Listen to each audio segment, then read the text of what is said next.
Hi everyone.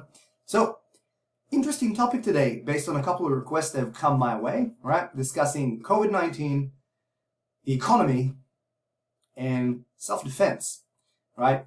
The first two lead to an increased need in the third one.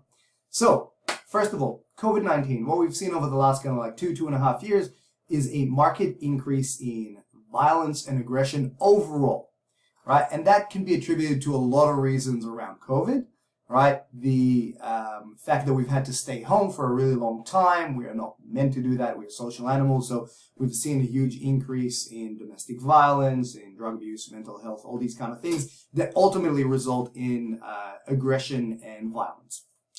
We've seen people being very divided because of policies around COVID-19, whether that's isolation, vaccines, masks, so on and so forth. Which has resulted, again, in an increase in violence and aggression. And our ability to communicate and de-escalate when we have to wear masks is greatly impaired because we can't see people's facial expressions, which makes it much harder for us. Okay, it also makes it easier for people who want to do bad things to conceal their identity because you can't see half of their face. Okay, so that's around COVID. Now, what we've seen in Australia over the last little while is that there's been crazy inflation, right? Prices are going up very, very quickly. What does that mean for us from a crime perspective? Well, there are a lot of studies around this, but generally speaking, what we see is prices go up, there tends to be an increase in crime as a result. Couple of reasons.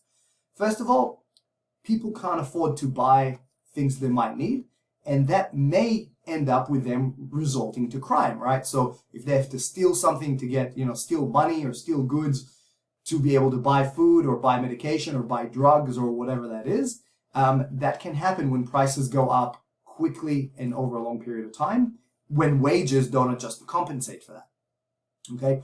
The other one is because prices are going up, there's also an increase for stolen goods that might come at a cheaper price. So there might be an increase in crime around that as well. Now, what does that mean for us? Well, we live in a world now, inflation and COVID aside, for a whole bunch of other reasons that we see that violence and aggression are commonplace. They're increasing continuously. What does that mean to you? Well, there's never been a better time to start learning self-defense.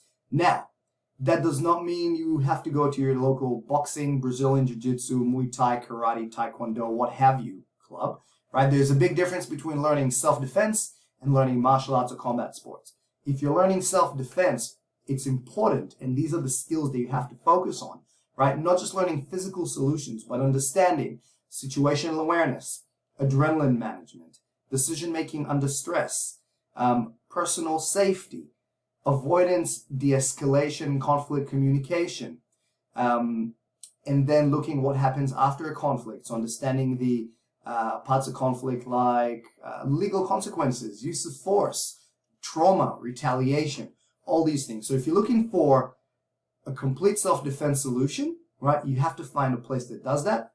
I like to say that we do it in Combat Arts Institute of Australia, right? But the main point is the way that the world is changing, we need to be able to start defending ourselves, and this is a skill that everybody has to learn, right? So if you're not sure, come talk to me. I'll help you out.